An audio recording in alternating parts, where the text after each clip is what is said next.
বর্তমানে রাজনীতিক মানে মিথ্যাচার, একে অপরের প্রতি মিথ্যাচার শুরু করেছে। এক দল এই মিথ্যাচার করতে করতে দেশ থেকে পালিয়ে গেছে। এখন বিভিন্ন দল শুরু করছে ষড়যন্ত্র বিএনপির বিরুদ্ধে। বিএনপির নামে বিভিন্ন জায়গায় মিথ্যা তথ্য, বিভিন্ন বানোয়ার তথ্য উপস্থাপন করছে জনগণের সামনে।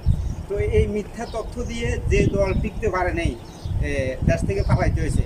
এখন বর্তমানে যারা এই মিথ্যা তথ্যগুলো দিচ্ছে তারাও একদিন দেশ থেকে পালিয়ে যাবে। কারণ বিএনপি আগেও ছিল, এখনও আছে, ভবিষ্যতেও থাকবে। 2024 সালে জুন, জুলাই, আগস্ট আমি বাড়িতে ছিলাম। আমি সহকারে আন্দোলন করছি।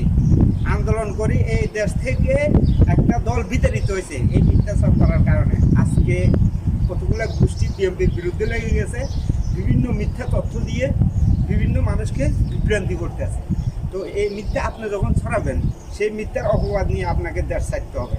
যেমন একটা দল দেশ থেকে পালিয়ে গেছে, আজকে দেখা যায় একে অপরের প্রতি মিথ্যা তথ্য ছড়াচ্ছে। আসলে এই মিথ্যা তথ্যগুলো ছড়ানো ঠিক না, কারণ আপনি কার বিরুদ্ধে মিথ্যা তথ্যগুলো ছড়াচ্ছেন, একদিন আপনার উপরেও তো এই মিথ্যা তথ্যগুলো আসতে পারে। এই জন্য আমি সবাইকে সতর্ক করি, বিএনপির বিরুদ্ধে কেউ মিথ্যা অপবাদ এবং মিথ্যা তথ্য ছড়াবেন না। কারণ এই মিথ্যা তথ্যের কারণে দেশ ক্ষতি, দেশের মানুষ ক্ষতি, এই ক্ষতিগুলো করবেন না। রাজনীতিক উদ্দেশ্য হচ্ছে যে মানুষের সেবা করা। আপনারা সেবা না করে একে অপরের পিছিয়ে লেগে থাকলে তো মানুষের সেবা করা হবে না। সেই জন্য সবাইকে বলি, আপনি যদি রাজনীতি করেন তাহলে রাজনীতি মানুষের জন্য করেন।